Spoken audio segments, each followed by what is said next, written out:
Hey guys, Matt here with another episode of Matt's Reef Tank. I'm going to do some maintenance on the house tank, some maintenance on the office tank, try and put in some new sand, do some cleaning, and maybe get some new stuff. I am at a plant and pet market in China, about to go to the store I normally go to, my local fish store here. They used to be owned by a good friend of mine, but he sold it, and it's had a major renovation. Let's see how it looks.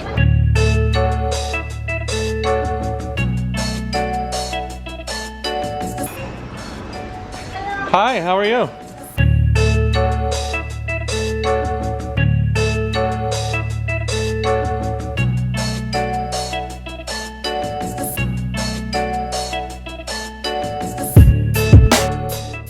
Hey, you guys know what that is? That's the Hulk. He hasn't been sold yet. He's found a buddy though. Nobody wants him, he's too big.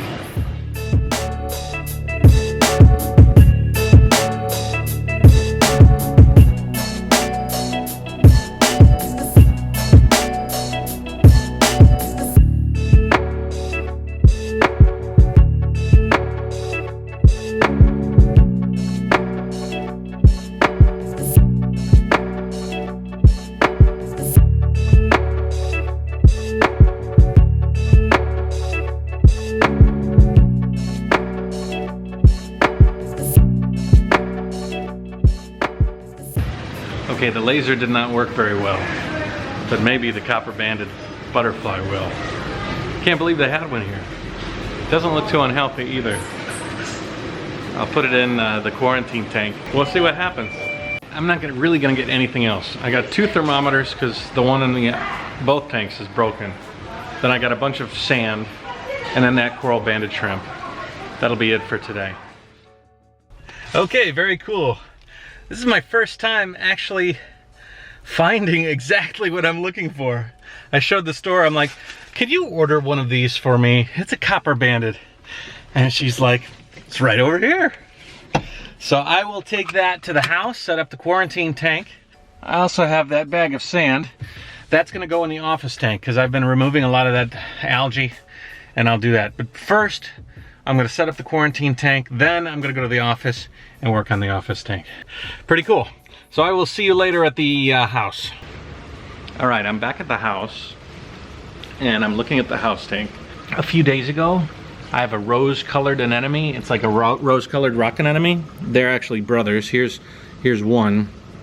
The other one really enjoys my POWERHEAD. I had to turn that POWERHEAD off a couple of days ago, and I've been waiting for him to move, but he just won't. A side benefit to that is that my big anemone is just loving the fact that the water is totally still, and he is just totally splayed out. His name's Bob, if you don't know already. So this is the house tank. I'm gonna set up the quarantine tank right here. The coral banded butterfly, his name is Cooper. Cooper.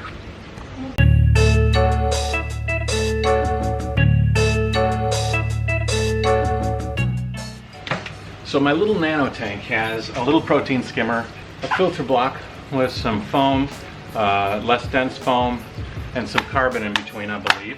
I might have to take the carbon out for the medicine to work, I'm not sure. Super simple, just something to get by for the time being, and of course, it has a light.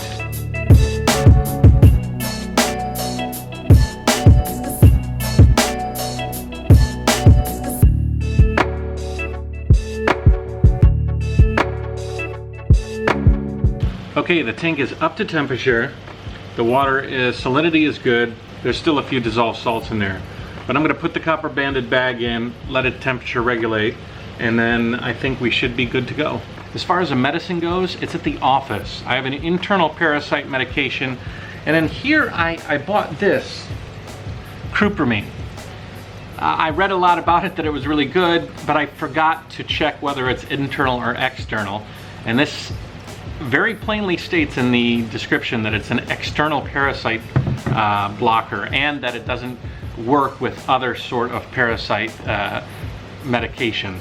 I believe that if the copper banded or even my yellow tang have any sort of parasites, they're definitely internal, and I have the internal medication at the office. So the first thing I'm going to do is get the copper banded in the tank, and then I'm going to head to the office and do some office stuff.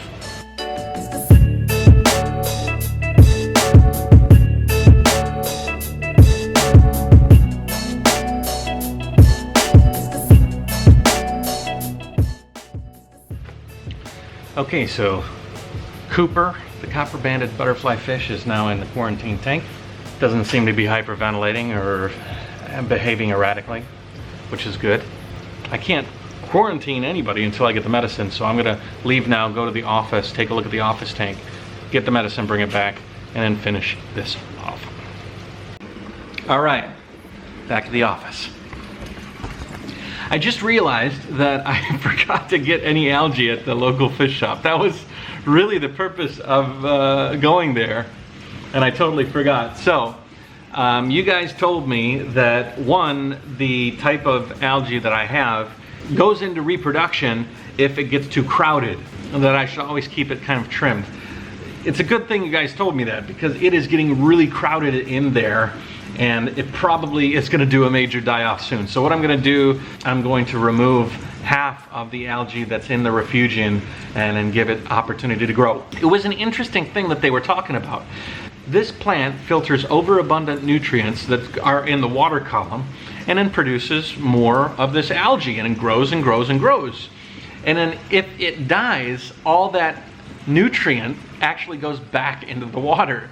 So actually, by removing half of this algae, I'm gonna actually be pulling all of those nutrients out of the water column and allowing the plant to continue to suck it. This might have been a reason why I've had sort of a spiking in my nitrates, because the algae has kind of hit its threshold of how much it can grow, and therefore not grow anymore, and therefore not take any more nutrients out of the water column. I'm thinking that might be one of the reasons. Either way, I'm going to take half of it out and we'll give it some space to breathe and grow. Wow, it's like a carpet.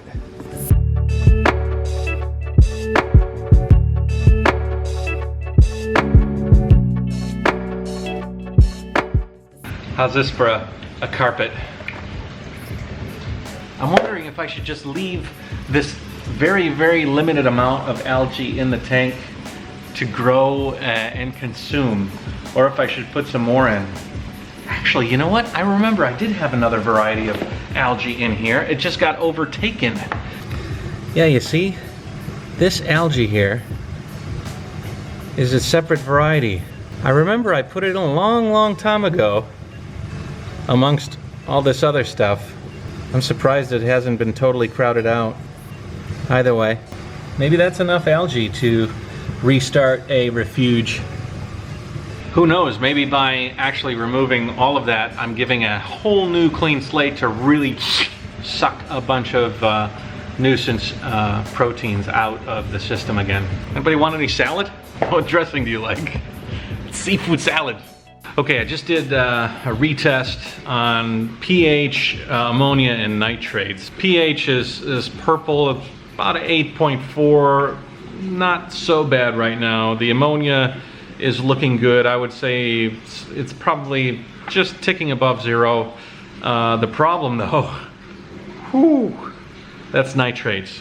It's gotten more red, to be honest. And if I'm looking at my sheets, I am pushing into the 40 parts per million range. That is just crazy. Maybe that algae removal will help. I know my refugium does remove a lot of nutrients, so that's one thing.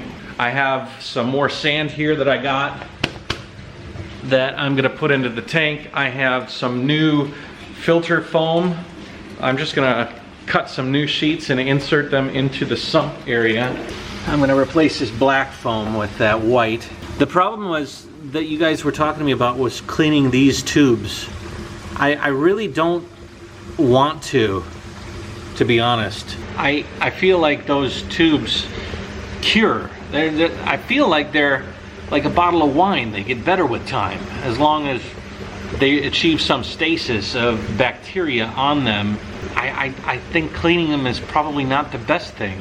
Obviously you don't want a lot of like heavy thick sludge, but I don't see a lot of sludge in the sump. I'm gonna leave those alone for now. I'm just gonna make small minute changes. I don't want to do huge changes yet.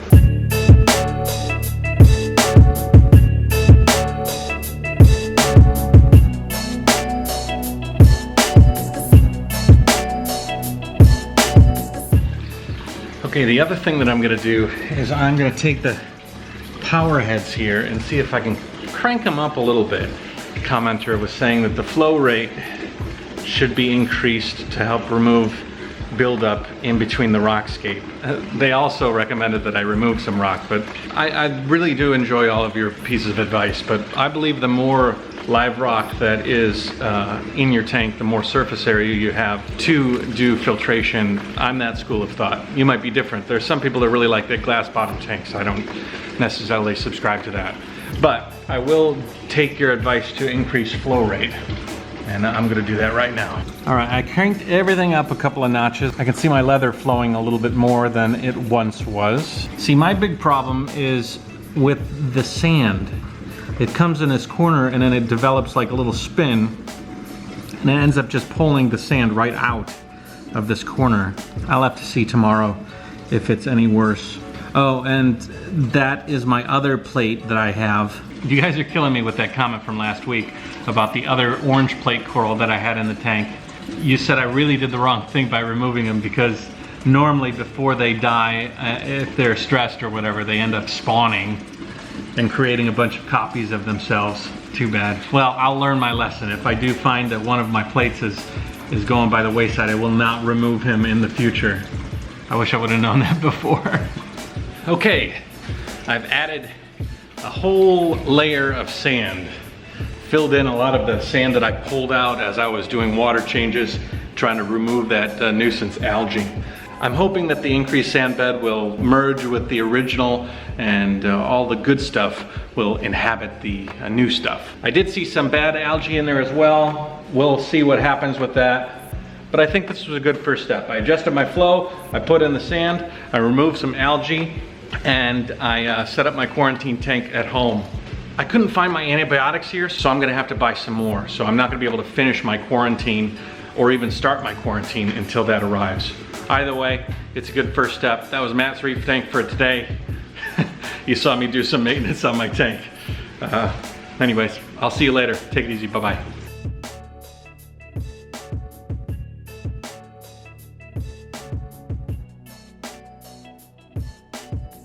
Hey guys, it is morning after Fishy Friday. Normally I record Fishy Friday and then the next day I edit Fishy Friday. Sometimes I can actually get it out before Friday comes to the United States. Anyways, I had to do this.